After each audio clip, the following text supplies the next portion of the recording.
गुरु की as a curse planet, अगर किसी के हॉरोस्कोप में एक्सॉल्टेड गुरु होता है, उसकी मैरिड लाइफ खराब होगी। Right, anybody. एग्जॉल्टेड गुरु आप एक बार समझा सकते हैं? जुपिटर उच्च का, अच्छा।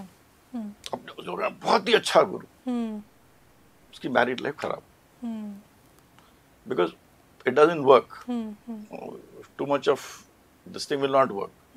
सो you have to see everything in a perspective, in this particular एक पर्सपेक्टिव के साथ हॉरोस्कोप को देना चाहिए। मगर नेट में शुक्र is the planet for love and relationship, Mangal is the executor, moon is the planet which tries to cheat if it comes in the combination, Shani is deception, Mercury अगर उसके साथ अच्छा हो तभी आपको इंटेलेक्ट दे देगा कि भाई अच्छी तरह सोचो, नहीं सोचो। अगर मरकुरी भी खराब हो गया, then you could be that particular आदमी या औरत, जब इंटेलेक्ट भी आपका खराब हो गया तो, और राहु उसके साथ आ गया तो कुछ भी कर सकता है। तो शंकर जी, इसके बाद अगर मैं आपसे एक चीज़ जानना चाहूँ कि कुंडली के ऐसे कौन से कॉम्बिनेशंस होते हैं जो ये डिसाइड करते हैं कि आपकी आगे लव मैरिज होने वाली है या आपकी अरेंज मैरिज होने वाली है? ये किस तरह के कॉम्बिनेशंस बताते हैं? देखिए, मोटा मोटा इसमें ये कि जहाँ भी अगर मान लीजिए शुक्र मंगल साथ में है, मंगल आपका स्ट्रांग है, it is a love marriage, because it's शुक्र और मंगल साथ में, तो लव मैरिज। शुक्र राहु साथ में होगा, शनि देख रहा होगा, it will be a love marriage. जहां पर भी प्लैनेट का ये रिलेशनशिप हो, शुक्र मंगल राहु, या तो it will be a kind of a relationship जहां आपका लव मैरिज होने के चांसेस ज्यादा है। ये खाली प्लैनेट्स के हिसाब से बता रहा हूँ, but you have to also look at the house. 5th house is for love and relationship, तो 5th हाउस के लॉर्ड को भी देखना पड़ेगा। उतना उसका समय नहीं है कि हम उतना पूरा एक्सप्लेन करें, तो मोटा मोटा ये।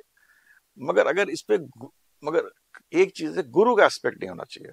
अगर गुरु आ जाता है बीच में, तब वो आदमी कहता है कि हमें अपने माता पिता से वो लेना चाहिए, क्या कहते हैं, वी शुड टेक आवर आशीर्वाद ऑफ आवर पेरेंट्स। देखिए, शादी जैसी चीज तो कुछ it's not there in our this thing. I have read so many books. पहले ही होता था, लेडीज की शादी होती थी, and you know it used to be, it had a different aspect. It was purely biological seeing. हम उससे शादी प्रेडिक्ट करते थे। पहले वेदों में पहले होता था कि when is the first relationship happens, वो शादी होती थी। अब तो the times have changed, so that is not important. So you have to see कि जहाँ जुपिटर स्ट्रांगली होकर आपके ये शुक्र को मंगल को एस्पेक्ट करता है, that is, and Jupiter also shows you strong. It shows that आपके संस्कार अच्छे हैं, तो आपने एक बार शादी करी तो शादी को आप निभाएंगे। That's what जुपिटर जो करवा। ठीक है, तो शंकर जी, हमने अभी शादी के कॉम्बिनेशंस के बारे में पता किया। एक बहुत कॉम्बिनेशन जो है, जो अभी आजकल बहुत चलता है, वो है गुरु और राहु का साथ में आना। आपने शुक्र और राहु बताया कि वो मैरिटल अफेयर कराता है, लेकिन गुरु और राहु जब भी कहीं पे मेंशन किया जाता है तो ये बोला जाता है कि वहाँ पे आपकी लाइफ में हार्डशिप थोड़ी ज़्यादा हो जाती है बिकॉज ऑफ शायद गुरु चांडाल दोष। तो ये किस हद तक ये बात सही है? अब गुरु राहु इज अ कॉम्बिनेशन।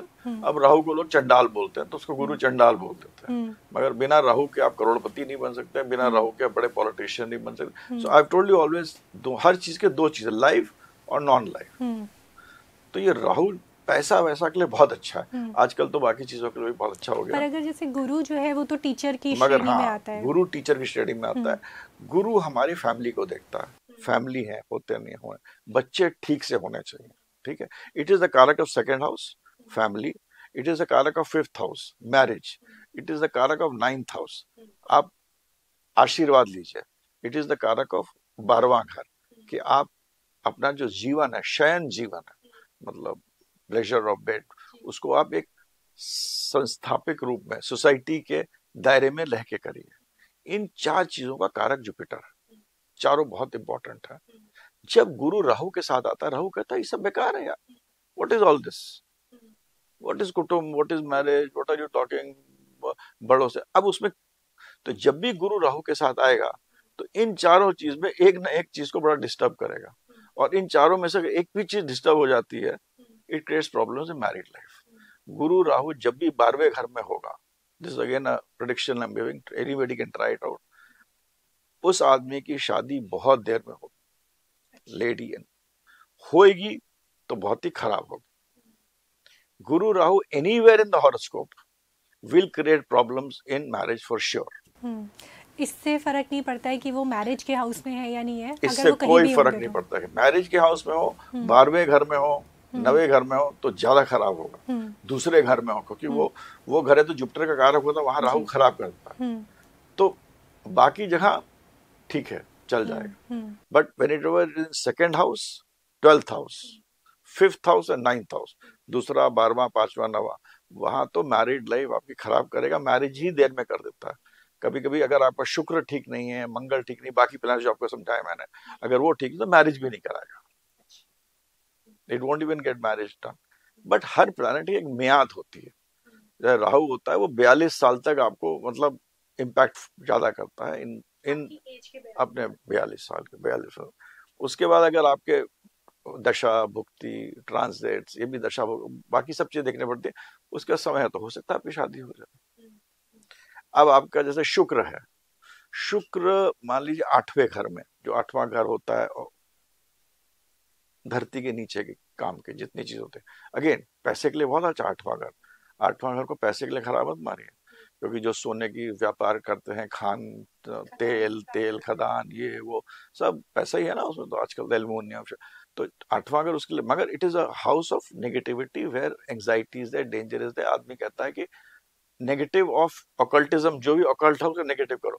तो 8वें घर में अगर आपका मतलब शुक्र और बुध बैठ गए, या तीसरे घर में जो 8वें से 8वां है, then it will lead to tendencies which are today हम कहते हैं different tendencies। शुक्र और बुध तीसरे घर में बैठे हैं तो आदमी को दूसरे टाइप की टेंडेंसीज में भी इन्वॉल्व कर सकते हैं, bisexual, whatever you can call it, or something else. So this also is very clearly you can see in these tendencies in the horoscope. Now when they will come in the forefront, when actually the period will happen, that of course आपको chart देखना चाहिए, हम लोगों को chart देखना चाहिए, और अच्छी तरह जब ऐसी चीजें आती है तो हमें डीट और भी जरा गूढ़ में जाकर उसको बिफोर प्रेडिक्टिंग बोलना चाहिए। तो शंकर जी, आपने जैसे एक बुक लिखी है राहु की मिस्ट्रीज के ऊपर। हाँ, मैंने राहु पे किताब तो लिखी है। राहु की मिस्ट्रीज के ऊपर जो ये किताब है, तो ये हमें राहु क्या हिडन चीजें देता है, ये उसके ऊपर ज्यादा है, या फिर राहु से क्या क्या चीजें आपकी लाइफ में इम्पैक्ट हो सकती हैं, ये उसके ऊपर है? एक्चुअली शनि ना के एजेंट हैं 2 प्लैनेट्स, राहु केतु। राहु देता है, केतु लेता है। तो राहु के हर डिग्री पे एक चीज होती है, वो मैंने कोशिश करी बताने के लिए, and on a daily basis you can predict a lot of things. So मैंने लिखी राहु है, किस तरह वो लाइव चीजों के लिए एक्सप्लेन करा, लाइव चीजों के लिए क्या क्या दे सकता है, किस तरह आज के करोड़पति, अरबपति, politicians, smugglers, everything is all about Rahu. Electronics, ये जो इलेक्ट्रॉनिक्स है ये सब राहु है। हम और आप जो देख रहा पॉडकास्ट वो शुक्र है, जो इसके अंदर का जो सॉफ्टवेयर है वो केतु है, बट ये तरंगे जैसा सब काम चल रहा है ये राहु है। That's what Rahu is. So in today's world I've tried to explain Rahu is very important, and it is Shani के दो चीजों का है। तो राहु का किस तरह, राहु इज अ कार्मिक प्लैनेट, और किस तरह वो आपके डेस्टिनी को फोल्ड करते हैं in all aspects of your life. And आज के कलयुग में Rahu is can not be neglected.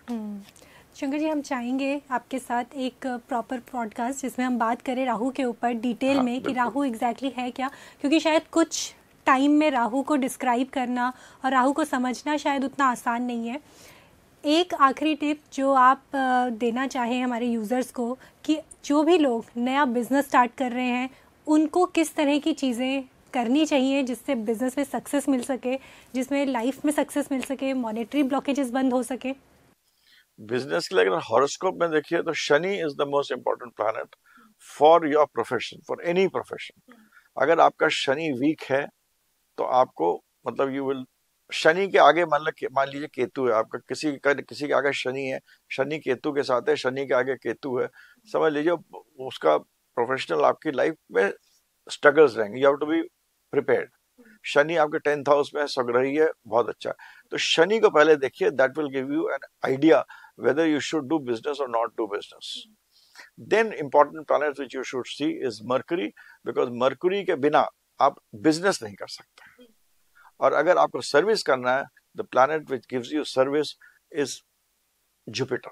Jupiter is a planet when it is related with service as in certain लोगों को हेल्प लोगों को करना। हेल्प करना, लोगों के लिए काम करना।